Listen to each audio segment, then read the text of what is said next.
Rizal returned to Manila in August 1887, after 5 years in Europe. However, his homecoming was met by friars' furor over Noli Me Tangere. The Archbishop of Manila issued an order banning the possession and reading of the novel, an order that was later reinforced by the Governor-General. 6 months later, pressured by the Spanish authorities as well as by his family and friends to leave the country and avoid further persecution, Rizal left Manila for Hong Kong on board the ship Zafiro. Zafiro made a brief stopover at Amoy, China, a port city on China's southeast coast, across a strait from Taiwan. However, Rizal did not get off the ship for three main reasons. He was not feeling well, it was raining hard, and he heard that the city was dirty. Rizal arrived in Hong Kong and stayed at the Victoria Hotel.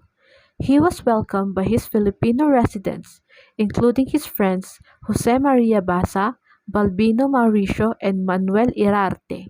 Rizal wrote a letter to Blumentritt expressing his bitterness to his enemies for forcing him to leave the Philippines and described Hong Kong as a small but a very clean city. Jose Sainz de Veranda, a secretary to the Governor-General Emilio Terrero, shadowed Rizal's movement in Hong Kong. He is believed to be a spy sent by the Spanish authorities. Visit to Macau, February 18. Rizal, accompanied by Basa, boarded the ferry steamer Kiokang for Macau, wherein he saw Saenz de Veranda among the passengers. Rizal wrote in his diary, "The city of Macau is small, low, and gloomy. There are many junks, sampans, but few steamers. It looks sad and is almost dead." During his 2 day sojourn in Macau, Rizal visited the theater, casino, cathedral and churches, pagodas, botanical garden and bazaars. Also, the famous Grotto of Camoens. Rizal in Basa stayed at the home of Don Juan Francisco Licaros, a Filipino gentleman married to a Portuguese lady. In the evening of February 19, he witnessed a Catholic procession, in which the devotees were dressed in blue and purple dresses and were carrying unlighted candles. On February 20, Rizal and Basa returned to Hong Kong, again on board the ferry steamer Kyokyang. Rizal arrived at Yokohama and stayed at the Grand Hotel. Rizal went to Tokyo and stayed at the Tokyo Hotel. He wrote Blumentritt about the honesty, courtesy, cleanliness, and industry of the Japanese people. However, he also expressed his disgust on the use of the man-drawn jinrikisha, a small two-wheeled cart-like passenger vehicle with a fold-down top pulled by one person. Also, how Tokyo is much expensive than Paris since the walls are built in a cyclopean manner and the streets are large and wide. Rizal checked out of Tokyo Hotel and moved to the Spanish legation where he was offered free board and lodging. It was Juan Perez Caballero, the secretary of the Spanish legation, who invited Rizal in. Since Rizal is an intelligent man, he accepted the offer, realizing that the Spanish diplomatic authorities were instructed to keep an eye on his movements in Japan. Also, he wanted to economize his way of living to show that he has nothing to hide. Rizal was embarrassed during his first day in Tokyo because he did not know how to speak the Japanese language. To avoid embarrassment, he decided to study the Japanese language, drama or kabuki, and judo, a form of martial art. He also visited the museum libraries, art galleries, and shrines. Rizal was a very keen observer, taking copious notes on the life, customs, and culture of the people. Rizal was impressed of the beauty of the country, cleanliness, picturesque dress, and simple charm of Japanese women. Very few thieves and beggars are rarely seen. However, he didn't like the mode of transportation, which is the jinrikisha. March 15, 1888.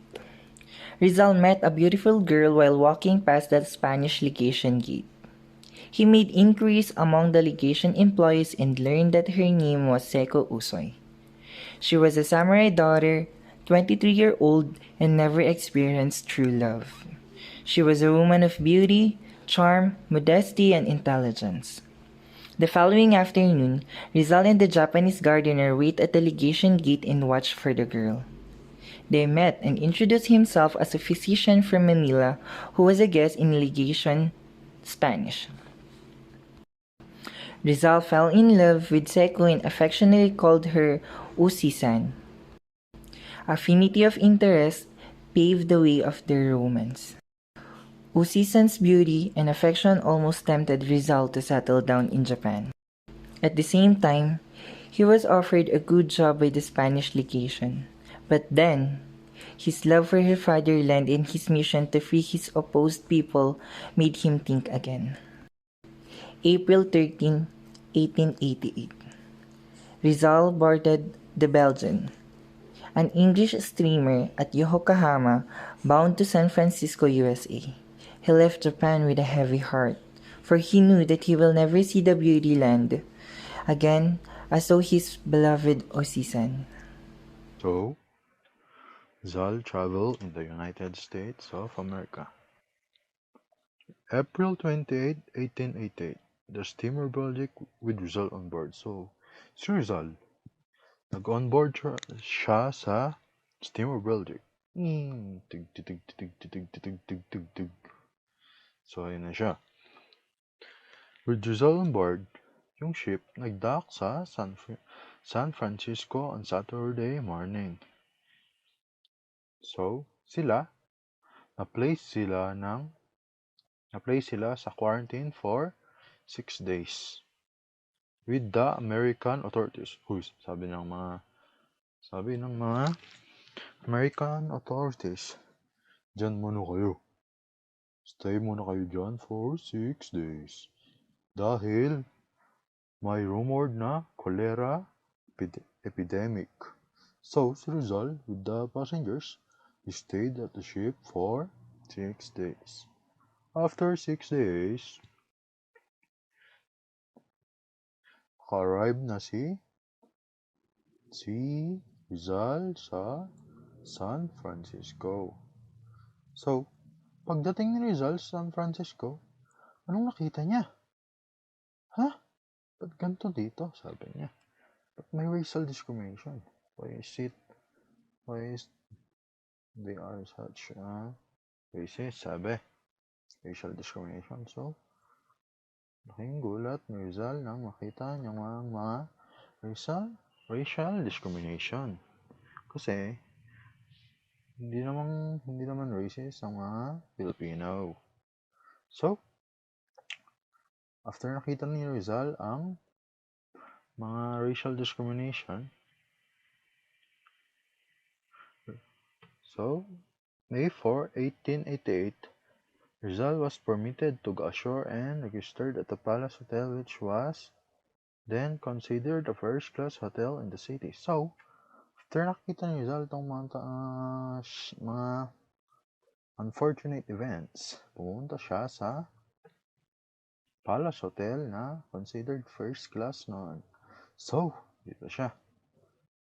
Pumasok siya. Wow, ang ganda. Wow, ang ganda. Sabi niya. So, after that, nag-stay siya sa San Francisco. So, May 4 to 6, 1888, nag-stay si Rizal sa San Francisco. So, dito lang siya. Lakad-lakad, ganito. Ganyan. Ganyan. So, May 6, 1888, Rizal left San Francisco on Sunday, 4:30 p.m. for Oakland, 9 miles across San Francisco Bay by ferryboat. So, by 4:30, nakasakay na si Rizal sa ferryboat. Ganito siya. Yan. Ganito siya. So, after that, ganito siya doon. Para mag-sail na yung ferry boat. That's all. May 7, 1888. It was morning. Rizal awoke and had a good breakfast at Reno, Nevada, glamorized by American high-pressure propaganda as the biggest little city in the world. Rizal wrote in his diary the beautiful memories from Nevada, Chicago until he reached Albany. May 13, 1888, he reached Albany and later traveled along the bank of the Hudson River. It was a Sunday morning when Rizal reached New York. He stayed there for 3 days, which he called the Big Town. May 16, 1888, he left New York for Liverpool on board the City of Rome. Rizal saw the Statue of Liberty on Bedloe Island. Rizal's good impressions of America were the material of progress of the country as shown in the great cities, huge farms, flourishing industries, and busy factories, the drive and energy of the American people, the natural beauty of the land, the high standard of living, the opportunities for better life offered to poor immigrants in progressive and prosperous country. On the other hand, the lack of racial equality and discrimination were Rizal's bad impressions of America.